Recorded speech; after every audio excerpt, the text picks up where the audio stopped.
આગળ વાત ભરૂચની તો ભરૂચના ગોલ્ડન બ્રિજ નજીક નર્મદા નદીના જળસ્તરમાં જબરજસ્ત વધારો થયો। ઉપરવાસમાંથી ભારે માત્રામાં પાણીની આવક થતા ગોલ્ડન બ્રિજ નજીક નર્મદા નદી ભયજનક સપાટી પર વહી રહી છે। નદીનું જળસ્તર 24 ફૂટ પર પહોંચતા ગ્રામજનોમાં ચિંતા પણ જોવા મળી। અંકલેશ્વર તાલુકાના 14 ગામને સલામતીના ભાગરૂપે એલર્ટ કરવામાં આવ્યા છે। પ્રશાસન તરફથી સતત નીચાણવાળા વિસ્તારમાં મોનિટરિંગ કરવામાં આવી રહ્યું છે। જરૂર પડે નીચાણવાળા વિસ્તારના લોકોનું સ્થળાંતર કરવા પણ પ્રશાસને તમામ તૈયારીઓ પૂર્ણ કરી છે। તો ગોલ્ડન બ્રિજ નજીક નદીએ ભયજનક સપાટી વટાવી છે। લોકોને પણ એલર્ટ કરવામાં આવ્યા છે। સ્થળાંતર કરવાની જરૂર પડે તો પણ પ્રશાસને તૈયારીઓ કરી છે।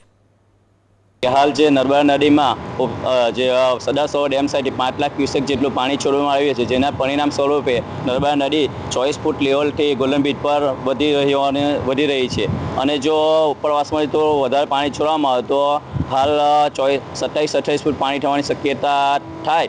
तो अमारा जे नदी कांठा विस्तार में जे रहता गामडाओ छे जेवा के तरिया, धनतोरिया, कांसिया, सरपुडी, खालपिया जेवा गामों में पानी घुसी जवानी भीति रहेली छे।